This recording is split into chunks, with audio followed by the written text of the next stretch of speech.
Hi, I'm Maya, and I chose to do my place narrative on Green Lake. So I'm going to start by talking about the width values on Green Lake, focusing on historical context and just the Green Lake's features. Green Lake is just an hour-and-a-half drive from Milwaukee and is located in central Wisconsin. Green Lake is the deepest inland lake in Wisconsin with a maximum depth of 237 feet. And it has a 57,000 acre watershed containing 8 sub-watersheds that are indicated in this photo. Green Lake is listed as a drainage lake, which means it contains both an inlet and outlet, with major sources of water being stream drainage. Green Lake has 8 inlet stream sources, Silver Creek and Spring Creek being the main two, and 1 outlet stream source being Pukyan River. So before Green Lake was a lake, this land was filled with rolling hills, and Green Lake originated from a valley formed by a preglacial river. Then about 12,000 to 23,000 years ago, terminal moraines were created by glaciation, which impounded the water here and created Green Lake and its depth. These glaciers left a sandstone mineral deposit called Potsdam, which is responsible for the lake's deep green color.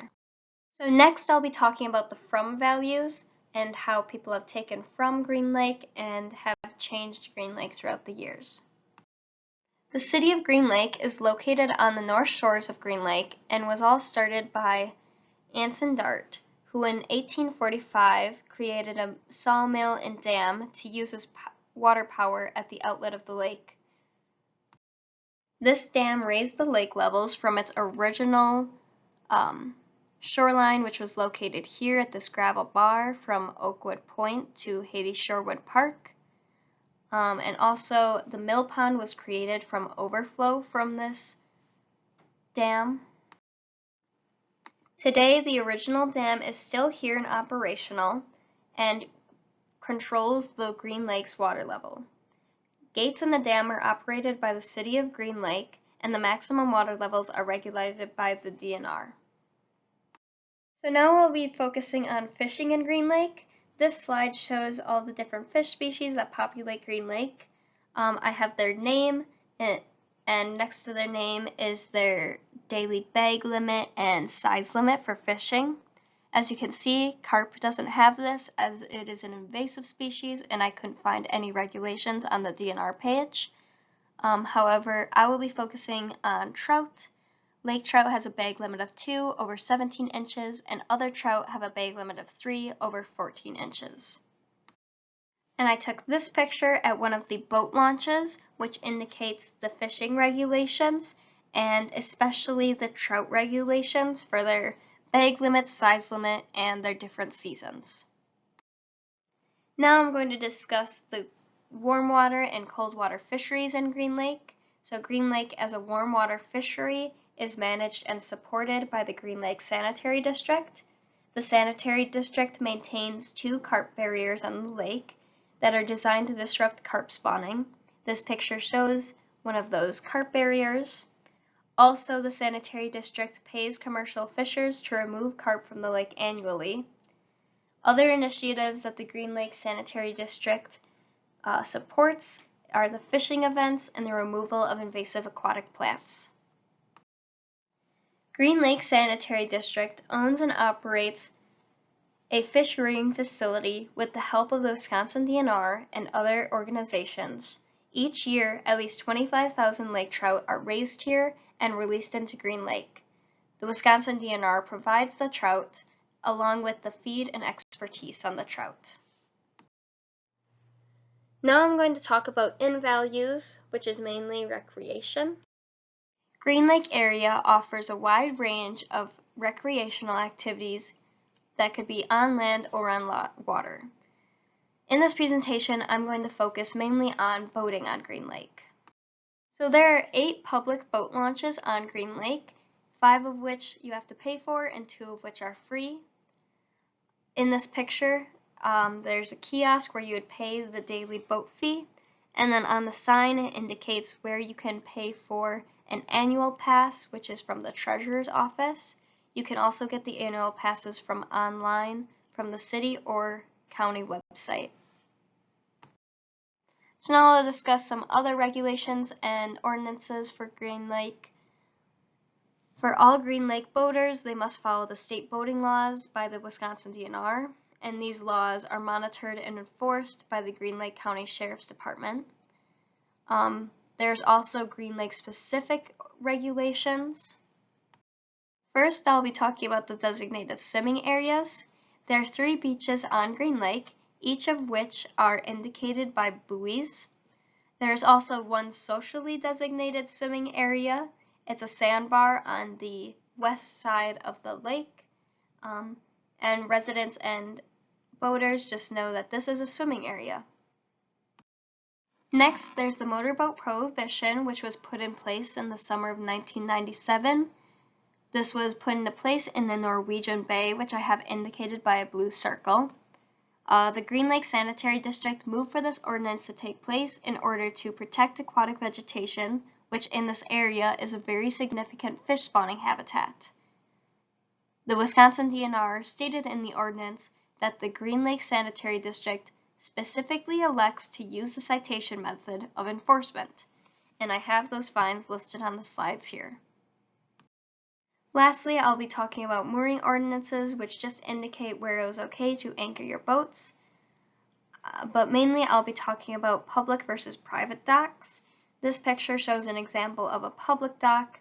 It is first come, first serve. Then this picture shows different kinds of docks, different kinds of private docks. So we have residential docks that are only used by their owners, marina docks where you can rent out dock spaces to place your boat, or marinas where they have rental boats available for others to buy, and then restaurants have private docks that are only there for their customers. Lastly, I'm going to talk about conservation efforts. Green Lake was placed on the Impairs Water List in 2002 for PCBs which were found in fish tissue. However, they have since been removed from the lake, and now the Green Lake is still on the Impaired Waters List for high phosphorus levels and low levels of dissolved oxygen. Because of this, Green Lake is required to implement restoration strategies. However, before discussing these restoration strategies, I will be talking about the causes of phosphorus in Green Lake. Main 3 that I'll be focusing on are invasive species, agriculture drainage, and runoff. Start with invasive species. While all invasive species pose threats to Green Lake, curly-leaf pondweed and carp are 2 main contributors. Curly-leaf pondweed has a pretty early life cycle, which leads to it decomposing in the late summer. This decreases the levels of dissolved oxygen, and dissolved oxygen is what fish rely on to breathe. So this can lead to killing off native fish populations. Carp like to live near the bottoms of the lakes, so they end up stirring up the lake bottom, which increases nutrient and phosphorus pollution. For agriculture drainage, the main causes of phosphorus come from fertilizer, which can be run off into the river or be uptaken by plants, which would eventually lead to be dissolved phosphates in the water, and then animal waste through runoff or dissolved phosphates. And then for other runoff, the main contributors are leaves in Green Lake and soil erosion. Now I'm going to talk about how to combat each of these causes of high phosphorus levels in Green Lake. I'm going to discuss the Green Lake Association and Green Lake Sanitary District's conservation efforts on each of these issues. First, I'm going to talk about invasive species. So the high pressure boat wash station and invasive species removal stations are located at the boat launches. However, the high pressure boat wash station is only at one of the boat launches, and they are looking to include these at all. This picture shows an example of one of the invasive species removal stations where the high pressure boat wash station would also be. For agricultural drainage, These organizations' goal is to build a community of farmers who are economically and environmentally sustainable. They're looking to implement no-till practices and cover crops and other green practices. The Green Lake Association bought a no-till drill to help farmers who can't access sustainable equipment easily, and a picture of that drill is posted on the bottom right here. Lastly, other runoff and soil erosion. The organizations are working to restore streams in their shorelines to reduce phosphorus leaking into Green Lake. I'm going to focus on talking about the reintroduction of brook trout into Dakin and White Creek. This is a project to introduce this species again after 70 years of absence. The Wisconsin DNR in July of 2022 did a survey and found that brook trout are now naturally reproducing in Dakin Creek thanks to these efforts.